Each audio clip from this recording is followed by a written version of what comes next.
Bonsoir Luc Ferry. Merci d'être fidèle à notre rendez-vous. Philosophe, ancien ministre de l'Éducation nationale, Jacques Séguéla, publicitaire, vice-président de l'agence Havas. Merci à tous les deux. On commence évidemment par une triste nouvelle. En même temps, ils sont vivants. On les voit, vous ne les verrez pas, ils sont floutés. C'est notre décision, bien sûr. Une vidéo donc postée sur Internet de la famille enlevée la semaine dernière au Nord Cameroun. Avec donc plusieurs jours de retard, après aucune revendication, cette vidéo avec un texte s'adressant directement au président Hollande et aussi au président du Cameroun et au président du Nigeria. Évidemment, on est ému, on est bouleversé et en colère aussi contre cette méthode. Vous avez raison de flouter, c'est vraiment une très bonne décision, si je peux me permettre. 2, ces gens sont immondes. Et 3, il ne faut pas céder. Je crois que c'est vraiment l'essentiel. Vous savez, je réfléchis à ça en me disant, je pense qu'on fait tous un peu la même chose. Qu'est-ce que je déciderais, qu'est-ce que je penserais si c'était mes propres filles qui étaient là? Je pense qu'il faut malgré tout pas céder. C'est pas possible parce qu'on amorce la pompe, on rentre dans un... On a trop cédé, on a trop payé ces dernières années. On a amorcé la pompe, ça ne s'arrêtera jamais. Donc malheureusement, on est obligé d'être extrêmement dur. Ça ne veut pas dire qu'il faut rien faire, mais en tout cas, céder et payer, c'est la pire chose à faire dans ce genre d'opération. Si la Troisième Guerre mondiale, elle est commencée, elle n'a rien à voir avec celle du XXe siècle. Je rappelle quand même que la Première Guerre mondiale, 10 millions de morts. Alors c'est dramatique, on veut tous qui s'en sortent, on est prêt à les aider, à tout faire. Et je suis d'accord à ne jamais céder parce que c'est un engrenage mortel. Mais on peut presque se féliciter d'être passé de la guerre atomique à cette guerre qui est dégueulasse parce qu'elle s'adresse à des gens qui sont innocents, qui n'y sont pour rien. Il va falloir s'y faire parce que c'est tellement facile, c'est exportable. Une guerre nucléaire, c'est pas exportable, mais cette guerre de lâche, parce que c'est la guerre de la lâcheté absolue. Mais est-ce que ça ne se retourne pas aussi contre les ravisseurs? Est-ce qu'un jour, il n'y aura pas, même parmi ceux qui les soutiennent, des gens qui diront « mais on ne peut pas se conduire comme ça. On n'a pas le droit de s'attaquer à des enfants, à une famille, à des gens qui sont totalement innocents, qui sont en dehors de ça. » Donc, je ne suis pas sûr que ce soit finalement l'arme absolue pour que le terrorisme arrive à ses fins. Un mot sur le gouvernement François Hollande. La guerre au Mali, jusqu'à présent, c'était une guerre, entre guillemets, réussie. On avait dit, voilà, un parcours sans faute. On est arrivé maintenant un peu au cœur du sujet, c'est-à-dire les moments les plus durs. Jacques rappelait le nombre de morts de la Première Guerre mondiale, c'est 10-11 millions. Rappelons que la Deuxième Guerre mondiale, c'est 53 millions de morts, une somme de malheurs qu'on ne peut même pas imaginer. Enfin, ça n'a pas de sens. Bon, là, franchement, quand même, c'est une opération incroyablement réussie à tous égards. Bon, et donc, franchement, jamais, je le répète, aucune guerre n'a été plus légitime que celle-là. Donc, allons-y, franchement, il n'y a pas à hésiter. Oui, autant moi qui aime toujours donner des petits coups de griffe à François Hollande, là, il faut le féliciter pour sa communication. Oui. L'action est parfaite et il n'y a aucun dérapage de communication, y compris dans les otages. Oui, il a eu raison de le dire et de le dire à froid avant d'être obligé de le dire à chaud, qui ne céderait pas. Et là, ensuite, les choses sont arrivées. Donc, je trouve que ça remet la France en situation internationale, ce dont elle avait tellement besoin. Et son ministre Le Drian a manifestement été un très bon choix. Il fait ministre. Un grand ministre, il fait le boulot sans communication, sans aucun dérapage, très calme. Voilà. Ouais, je suis d'accord avec ça. Et pas déformé par les communicants. Que surtout, il va tout perdre. Il n'arrive pas de voir, c'est ça. Un futur Premier ministre ? Oh, ça, je suis pas sûr qu'il soit formaté pour ça. En plus, on a un bon ministre quelque part, commençons pas à le changer, gardons-le. Le Premier ministre, c'est à la fois les finances publiques, c'est Bercy, et puis c'est les élus, c'est un autre boulot, c'est encore autre chose. En plus, on commence par un V, tout le monde le sait, V comme victoire et comme Valls. Alors, parlons des autres choses, peut-être moins, où vous ferez peut-être moins de compliments. Vincent Payon, les vacances, 2 semaines en moins, 6 semaines de vacances d'été. En 2015, à l'intérieur, comme une proposition dans son livre, dans un livre global dans lequel il refonde l'école, il fait un projet global. Mais franchement, est-ce que c'est pas un problème, une gaffe de communication? C'est un piège à com. Mais c'est le spécialiste de ça. Moi, je trouve que c'est un bon ministre. Je ne voudrais pas l'accabler. Enfin, alors lui, il a besoin de parler en communiquant. Par contre, c'est le contraire. Enfin, il est dans une guerre. Il a raison de vouloir imposer les 4 jours et demi. Au lieu de s'en tenir à ça, la communication, c'est répéter, densifier et rester sur son cœur de message. Tout d'un coup, il jette comme ça dans une télévision. Une très bonne émission, dans une très bonne émission avec Olivier Mazan. Il jette comme ça, en pâture, les 6 semaines. Bon. C'est dans son livre, c'était dans son livre, il l'avait annoncé. Mais c'est un problème de momentum. Bon, et je pense que sur les 6 semaines, autant je lui donne raison sur les 4 jours et demi, autant je lui donne pas raison sur les 6 semaines, parce que laissons-les vivre, nos gosses. Monsieur le ministre, c'est le seul moment où ils peuvent aller à l'étranger, apprendre des langues, voir, trouver leurs amours de vacances, passer un peu de temps avec leurs parents. Ne réduisez pas ça. Ne réduisez pas ça. Ils ont besoin de souffle, ils ont besoin d'oxygène. Oui, mais c'est pour leur faire des journées plus courtes. Ne faites pas une éducation avec prison, monsieur le ministre. C'est pour leur faire des journées plus courtes parce qu'elles sont très longues et très lourdes. C'est fait avec les 4 semaines et demie.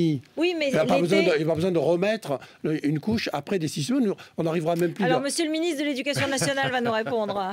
Non, sur le fond, il a raison. Le problème, c'est que les observateurs et même les journalistes avisés ne font absolument pas la différence entre une annonce qui est à reporter, comme il l'a dit, à 2014, voire 2015, et qui est l'ouverture d'un débat, et puis une décision qui est déjà prise. Moi, je me souviens que j'ai eu exactement le même type de problème quand, à la rentrée 2004, je visite une classe de cours préparatoire. J'ai toutes les maîtresses autour de moi, et puis il y avait la presse, les télés, etc. C'est un mot qui oui, c'est un mot c'est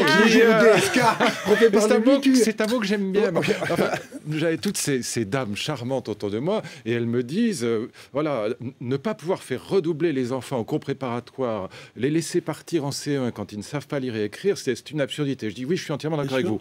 Le lendemain, la une de la presse, mais toute la presse, Luc Ferry est pour le redoublement au CP. Évidemment, atomique, la bombe atomique. Voilà, les spécialistes disant mais le redoublement ne sert à rien, etc. Bon, et je crois que ce que Vincent Payan doit comprendre, c'est peut-être là qu'il y a un conseil en communication à lui donner, c'est que la parole du ministre de l'Éducation, c'est quelque chose, c'est une bombe atomique, même quand c'est un tout petit permanente, mot, permanent. Oui, et même après, même quand on a quitté le ministère, on a une parole comme ça qui est explosive.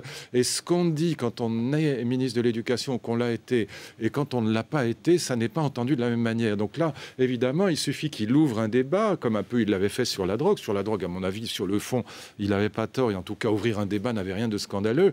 Mais évidemment, c'est pris immédiatement comme une décision, comme un coup près. Il n'y a pas eu de dialogue. En plus, c'est une bombe atomique, cette histoire de. Alors, on va écouter quelques réactions de parents. C'est énorme comme sujet. Énorme comme sujet. Quelques parents et enfants, et vous allez me dire ce que vous en pensez. Je suis curieuse de le savoir. À Villard-de-Lans. Ridicule, vraiment ridicule. Tout le monde va se retrouver au même endroit en même temps, carrément. Et les petits, ils ont besoin de vacances. Après, moi, c'est surtout la semaine à 4 jours là, qui m'embête. Parce qu'après, il faut les caser, les petits, même s'ils terminent un peu plus tôt. Alors, étant enseignante moi-même, c'est pas les 6 semaines qui me posent plus problème, c'est les zonages en fait. Il veut 6 semaines sur 2 zones et je m'inquiète par rapport aux zones de mes enfants et mes propres zones à moi si on n'est pas donc dans la même académie. C'est vrai. Non, mais c'est vrai que c'est une bombe atomique parce que vous avez la sécurité routière, vous avez les entreprises, les RTT, vous avez le tourisme, vous avez les parents, vous avez les oncles, les tantes, les grands-parents. Les familles recomposées. Les familles recomposées. Et puis, qu'est-ce que vous voulez? On n'y peut rien. Le climat, il est ce qu'il est en France. C'est quand même au mois de juillet ou au mois d'août qu'on va se baigner. C'est pas au mois de novembre. Bon. Donc, vous avez là une bombe atomique, sans compter que si vous faites travailler les profs 15 jours de plus, il va falloir les payer. Donc vous avez... Moi, ce que je dirais à Vincent Payan, c'est que les scuds, ils vont venir évidemment de Bercy et de Matignon. C'est là qu'il doit se méfier. Évidemment, du SNES, ça va de soi, mais ça, c'est toujours... On est habitué. Mais Bercy et Matignon, d'abord, c'est de là que la résistance va s'organiser. Moi, je le félicite parce qu'il vient décrocher moins, il est courageux. Oui, il vient décrocher un titre. C'est le champion de l'opposition totale. C'est-à-dire, dès qu'il décide quelque chose, il met tout le monde contre lui. Parce que là, il a les parents, les élèves, le gouvernement... Les intermittents du spectacle, les maires. Tous les maires, tout le monde contre lui. Alors, je trouve qu'il a au moins la volonté de réformer. Je sais que vous l'avez tous vu, que c'est très difficile. Il faudra un jour de rendre grâce à l'ensemble des ministres de l'Éducation qui ont tous essayé. On va faire un syndicat des ministres. Qui ont fait avancer les choses. Bon, cette fois-ci, il a un plan d'ensemble qui nous explique d'abord ce plan d'ensemble, plutôt que d'y aller par morceaux, et qui ne cède pas, lui non plus. Il vient de faire un livre pour ça, Jacques, quand même. Bon, d'accord, mais ça m'avait coûté cher, je peux vous dire. Mais je pense qu'il faut l'aider. Il faut aider nos ministres, quels qu'ils soient, lorsque ce sont les ministres de l'Éducation nationale, car parce qu'il y va de nos enfants. Et donc c'est là où il faut être à la fois très vigilant et plein d'attention et plein d'amour pour eux. Donc, sur le fond, il a raison, mal communiqué, mais je l'aime quand même. Bon, vous avez évoqué un sujet dont on parle depuis quelques jours. Aujourd'hui, il y a une décision. Les avocats de Dominique Strauss-Kahn ont demandé la saisie du livre. Enfin, un vrai sujet. De Marcela Yacoub. Attends, mais moi, je suis scotché. Aussi. Mais... Non, je suis scotché par la publication de ce livre parce que je trouve que ça franchit un cran de plus dans ce que mon ami Lipovetsky appelait l'individualisme narcissique. Comme disait Coluche, jusqu'où s'arrêtera-t-on dans le récit de ces frasques, de ces aventures amoureuses. Bon. Et il y a la deuxième chose qui me frappe aussi beaucoup, c'est que les journaux de la gauche bien pensante, c'est quand même l'Obs et Libé, fassent la une là-dessus, alors que l'Observateur et Libé ont quand même été les gardiens du temple, notamment dans la période de notre ami Nicolas Sarkozy. Il suffisait qu'il entrebâille la porte de la chambre pour que d'un seul coup ça déclenche un scandale dans des journaux de la gauche bien pensante. C'est quand même l'archétype de ces journaux. Est-ce qu'il faut interdire le livre ? Écoutez, franchement, moi, en tout cas, ce qui est clair, c'est que franchement, si j'étais éditeur, je ne l'aurais pas publié, pour rien au monde. Et si j'étais directeur d'un journal, je ne l'aurais certainement pas mis en une, et surtout pas avec la photo de DSK. Pour le coup, franchement, il a raison. Alors, moi, je vais prendre la défense, je ne la connais pas, de l'écrivaine. Marcela Yacoub. Quel livre, quel gifle, quel choc. Enfin, je n'ai lu que les bonnes pages. Hein. Quelle écriture, quelle force. Alors là, c'est un feuilleton qui n'en finit plus, le feuilleton DSK, c'est comme les séries américaines. Mais là, on est passé du tréfonds de la gang de New York et de Lille pour aller dans les hauteurs de la littérature. C'est une œuvre. C'est un vrai livre. C'est un vrai livre. C'est une œuvre. Mais c'est pas le sujet, Jacques, on ne peut pas l'interdire parce que la liberté de la création littéraire est comme la liberté de la presse, elle est sacrée. Non, pas du tout. Mais combien de livres? Alors on va brûler les livres. Mais pas du tout. Il y a une limite, c'est la vie privée, Jacques. Vous pouvez pas. Mais dire ça. il y a une limite dans le livre, à la liberté. Normalement, les noms livre. ne sont pas. Oui, cités. Mais bon. Non, arrêtez. Enfin, tout ça est d'une hypocrisie totale. Mais c'est pas dévoiler la vie. Et en plus, soyons francs. Si elle s'était envoyée en l'air avec un notaire de province, son livre ferait 10 exemplaires. C'est parce que c'est Dominique Strauss-Kahn et qu'il est célébrissime. Oui. Et qu'un livre soit talentueux n'empêche pas que ça puisse être une saloperie. La preuve, Céline. Non, parce que Dominique Strauss-Kahn savait ce qu'il encourait quand il a fait la cour à une écrivaine. Non, il savait arrête, très bien que ça se termine toujours par des livres. Moi, je ne suis pas d'accord, Jacques, vraiment non. Mais laissez-le finir son raisonnement. Non, mais je proteste énergiquement. Et deuxièmement, je trouve que ça sert l'un et l'autre, parce que ça devient une espèce de personnage mythique, DSK.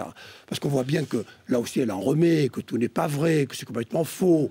Donc, on est quand même dans la littérature. L'allégorie et le merveilleux, l'allégorie et le merveilleux, bon. Et puis, elle dit bien que toutes les séquences de sexe sont des séquences inventées, etc. Donc, je trouve que ce personnage, qui était un personnage politique, qui est devenu pratiquement un criminel sans avoir commis vraiment de crime, en tout cas prouvé, tout de compte devient un héros de roman, mais dans le bon sens du terme. Je pense qu'il va faire fantasmer le monde entier. Voilà. Alors, est-ce du lard ou du cochon? Eh bien, chacun y verra. Lui, je lui laisse le cochon, moi je garde l'art. Non, mais je veux bien que ce soit mal. En plus, il se trouve que j'en ai lu la moitié du livre et donc je peux voir qu'en effet, et en plus je sais très bien qui est Marcela Yacoub, elle a beaucoup de talent et c'est pas du tout ça que je mets en cause, c'est pas ça, mais je trouve qu'il y a malgré tout, et quoi qu'on en dise, des limites à la liberté de la presse, comme il y en a à la liberté d'écriture, et que notamment la limite, c'est le respect de la vie privée. Là, on n'a pas le droit de faire ça, vous pouvez pas transgresser. Dans ce qu'elle fait subir à Anne Sinclair en particulier. Qui ont été des vies privées mises en roman. Non, mais là, attends, depuis le début de la littérature, ça n'a aucun rapport. Voilà, le débat est lancé. On est dans l'autofiction, on n'est pas dans le roman, on est dans le récit. Tu l'as dit dans l'autofiction. Oui. On est passé finalement de la télé-réalité au réalisme et à la réalité littéraire. Je suis entièrement d'accord, mais je ne trouve pas que ce soit un progrès. Merci beaucoup, merci. C'est Alain Marchal tout de suite avec Olivier Masson.